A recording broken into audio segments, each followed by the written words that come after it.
Assalamualaikum warahmatullahi wabarakatuh. Salam sejahtera. Nama saya Ridho Sufafitra dari jurusan Cybersecurity dengan NIM 22018133543 dengan mata kuliah Database System ingin menjawab pertanyaan yang ada di UAS. Jadi yang pertama itu ERD dan Multiplicity. ERD itu apa sih? ERD itu Entity Relational Diagram, yaitu suatu penggambaran database menggunakan diagram. Nah, kalau multiplicity itu jumlah kemungkinan suatu objek berhubungan dengan objek lainnya. Misalnya one to many, one to one, dan yang lain-lain. Nah, selanjutnya untuk pemilihan multi value attribute itu gimana sih? Kalau multi value attribute itu, misalnya di satu atribut bisa terdapat banyak isinya. Misalnya hobi seseorang. Hobinya misalnya bisa bermain basket, bermain musik. Nah, itu kan lebih dari satu. Itu masuk dalam multi value. Nah, untuk composite attribute ini misalnya contohnya itu alamat. Nah, alamat itu kan bisa dibagi lagi menjadi kecamatannya, nama jalannya, dan kelurahannya, juga kode posnya. Nah, itu masuknya composite. Jadi, atribut yang bisa dijadiin sub atribut lagi.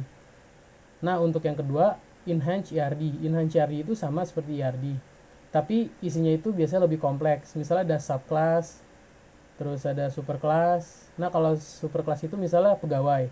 Nah, subclass-nya itu dalam pegawai kan biasanya ada direktur, ada staff, ada ahli, dan tenaga kerja.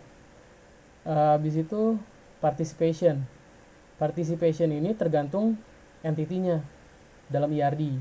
Jadi misalnya kalau entity-nya berhubungan dengan entity yang lain dan harus berhubungan, itu namanya total participation.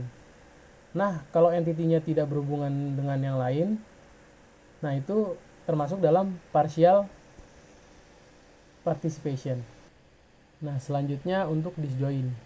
Disjoin constraint itu dibagi menjadi dua, yaitu disjoin dan non disjoin. Apa sih yang disjoin itu? Disjoin itu misalnya satu entity saling disjoin dengan entity lain. Artinya itu satu entity itu merupakan anggota dari salah satu subset. Misalnya pegawai. Pegawai itu adalah anggota dari pegawai tetap atau pegawai honorer. Jadi bukan dua-duanya, salah satu aja. Nah, di non disjoin ini kebalikannya. Mungkin dia merupakan anggota lebih dari satu subset.